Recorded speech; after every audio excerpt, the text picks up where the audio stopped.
jemaah haji sudah bersiap-siap mengenakan pakaian ihram. Lalu mereka melakukan mabit di Mina. Pada tanggal 9 Zulhijjah, datanglah hari Arafah. Mereka lantas menuju padang Arafah untuk melakukan wukuf, mulai dari wukuf zuhur hingga waktu maghrib.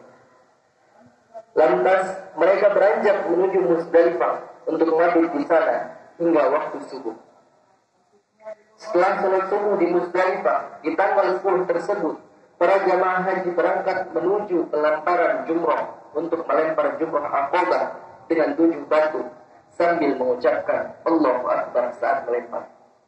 Takbir tersebut dilakukan karena mengagungkan Allah Subhanahu wa taala. Setelah itu ucapan talbiyah yang diucapkan diganti dengan gema takbir dari sekitar Mina. Jemaah Jumat yang dirahmati Allah Subhanahu wa taala, bagi yang punya kewajiban menyembelih kurban haji, maka mereka menyembelih juga saat itu. Rambut kepala setelah itu dicukur. Lalu jamaah haji pergi menuju Masjidil Haram untuk melaksanakan tawaf. Tawaf rukun, yaitu tawaf ibadah, sebagaimana firman Allah Subhanahu wa taala, "Tsumma liyaqdu tafatahum wal yufu nuzurahum wal yatawwafu bil baitil 'atiq." Kemudian hendaklah mereka menghilangkan kotoran yang ada pada badan mereka, dan hendaklah mereka menyempurnakan nazar-nazar mereka, dan hendaklah mereka melakukan tawaf sekeliling rumah yang tua itu, yakni Baitullah. Quran Surat Al-Hajj ayat 29. Setelah itu pada hari-hari tasyrik dilaksanakan lempar jumrah yang ketiga, yaitu jumrah al-aula, jumrah wusta, dan jumrah aqabah. Dan semoga saja saudara-saudara kita yang menjalani haji saat ini mendapatkan haji yang mabrur. Amin ya rabbal alamin. Wal hajjul mabrur laisa lahu jazaa'an illa al-jannah.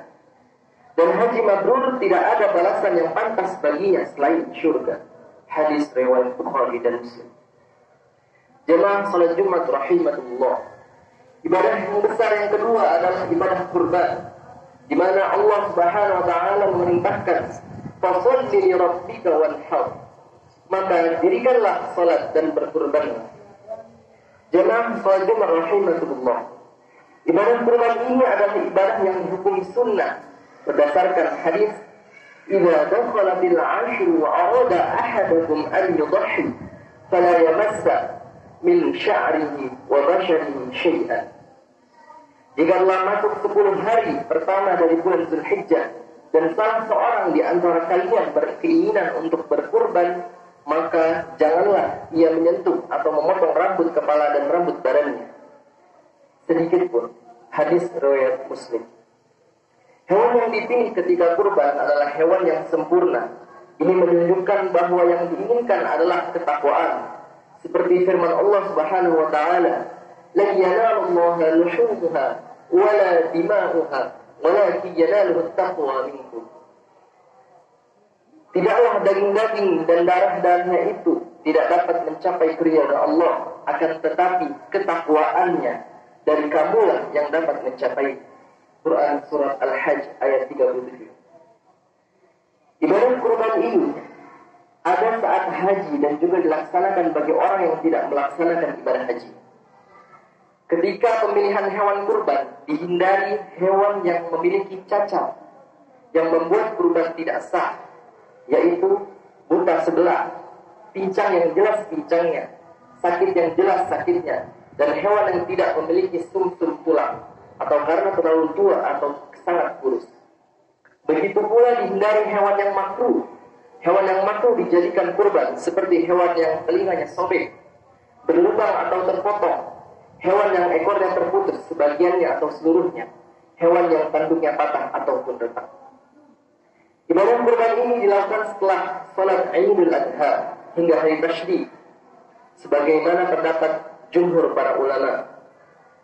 Cara penyembelihan yang dilakukan oleh Nabi Allah sallallahu alaihi wasallam sebagaimana yang disebutkan dalam hadis An Anas bin Malik radhiyallahu anhu, anna Nabi sallallahu alaihi wasallam kana yudhi bikabshayn amlahayn aqranayn wa yumassi wa yukabbir wa yada'u rijlahu ala sifahihima wa fi lafdhin ذبحهما بيده متفق عليه. وفي لفظ ثمنين ولأبي عنوانة في صحيحه ثمنين بالمثلث بدل السين. وفي لفظ المسلم ويقول بسم الله والله أكبر. Dari Anas bin Malik radhiyallahu anhu, Nabi Allah sallallahu alaihi wasallam biasa berkurban dengan 2 gibas atau domba jantan yang bertanduk. Lalu beliau mengucapkan nama Allah dan bertakbir, dan beliau meletakkan kedua kakinya di pipi kedua gibas tersebut saat menyembelih. Dan lafaz lain disebutkan bahwa beliau menyembelihnya dengan tangannya, muttafaqun alaih. Dalam lafaz lain disebutkan saminaini artinya 2 gibas gemuk. Dalam lafaz Abu Awanah dalam kitab sahihnya dengan lafaz saminaini artinya gibas yang istimewa. Dalam lafaz Muslim disebutkan saat menyembelih beliau mengucapkan Bismillah wallahu akbar. Hadis riwayat Bukhari dan Muslim. Dari Aisyah radhiyallahu anha, Nabi pernah memerintahkan agar diambilkan gibas atau domba jantan bertanduk, kuku dan perutnya hitam dan sekeliling matanya hitam. Lalu gibas tersebut dibawa ke hadapan beliau sallallahu alaihi wasallam untuk dijadikan kurban. Beliau pun bersabda, "Asahlah dengan batu pengasah." Kemudian Aisyah mengasahnya dan Nabi sallallahu alaihi wasallam membaringkan hewan tersebut lalu menyembelihnya. Saat menyembelih, beliau mengucapkan Bismillah, Allahumma taqabbal min Muhammad wa ali Muhammad wa min ummati Muhammad. Hadis riwayat Muslim. Ibnu Qayyim pernah berkata, penyembelihan yang dilakukan di waktu mulia, yakni Idul Adha, lebih afdal daripada sedekah senilai penyembelihan tersebut. Oleh karenanya, jika seseorang bersedekah untuk menggantikan kewajiban penyembelihan pada manasik tamattu dan qiran, meskipun dengan sedekah yang bernilai berlipat ganda, tentu tidak bisa menyamai keutamaan udhiyah atau keutamaan berkurban. Jemaah Jumat rahimatullah, ibadah haji dan ibadah kurban menandakan kita seharusnya semakin dekat dengan Allah Subhanahu wa taala. Karena kedua ibadah itu menunjukkan adanya pengorbanan dan perjuangan dalam ibadah. Juga menunjukkan bagaimana sikap pasrah dan tawakal kita dalam beribadah kepada Allah Subhanahu wa taala. Dua ibadah besar itu menunjukkan bahwa ibadah pun dilakukan dengan mengeluarkan harta untuk berhaji dan membeli hewan kurban. Semuanya ini ingin dicapai dalam maksud akhir, yakni ketakwaan.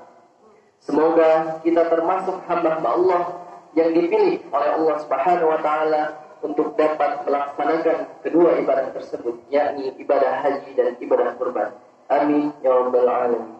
Aqulu qawli hadza wastaghfirullah li wa lakum wa li sa'iril muslimin innahu huwal